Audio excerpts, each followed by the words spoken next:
International news. Myanmar news. News. Bureau UK welcomes ICC Min Aung Hlaing arrest warrant application. November 28, 2024. This handout picture taken and released on November 7, 2024 by the Myanmar Military Information Team shows Myanmar's military chief Min Aung Hlaing delivering a speech during the Greater Mekong Subregion (GMS) summit in Kunming, southern China's Yunnan province.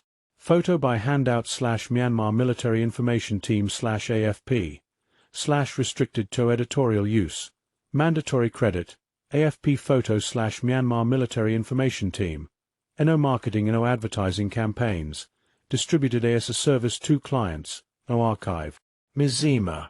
The Burmese Rohingya Organization UK, Bureau UK, says it warmly welcomes the application for an arrest warrant for Senior General Min Aung Hlaing in relation to the genocidal military offensive against Rohingya in Rakhine State in 2017, according to a press release November 27. Bureau UK says it has been cooperating with the International Criminal Court, ICC, to provide evidence of the crimes committed by the Burmese military.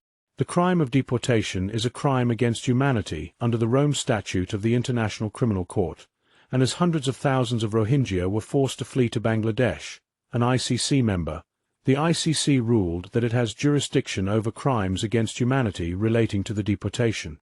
It has not accepted it has jurisdiction over other violations of international law committed by the Burmese military, the NGO notes.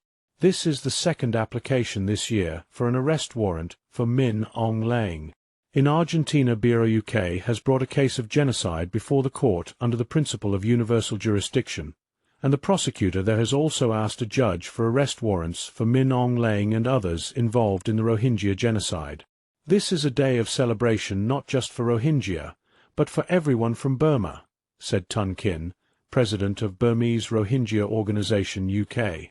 This is not only about seeking justice and accountability, but also an acknowledgement of the crimes committed against us, which were ignored for so long. We must never forget that this was a preventable genocide, with ample warnings given, which the international community chose to let happen for the sake of a so-called reform process, which was always a sham.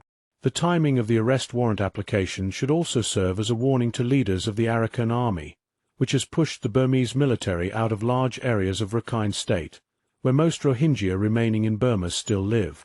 As the Arakan army has taken over areas where many Rohingya live, it has been committing many of the same kind of human rights violations against Rohingya as the Burmese military did, including forcing hundreds of thousands of Rohingya from their homes, some of whom have fled to Bangladesh.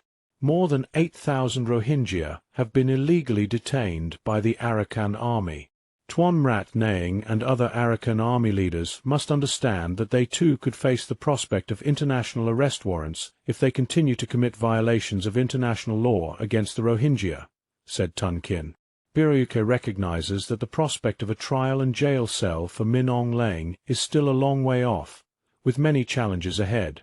However, beginning a process of justice and accountability is essential for the long-term prospect of reducing and then ending violations of international law in Burma. If this process had begun in the early 1990s, when the UN first started documenting violations of international law in Burma, then the crimes Min Aung Hlaing is being charged with today may never have happened.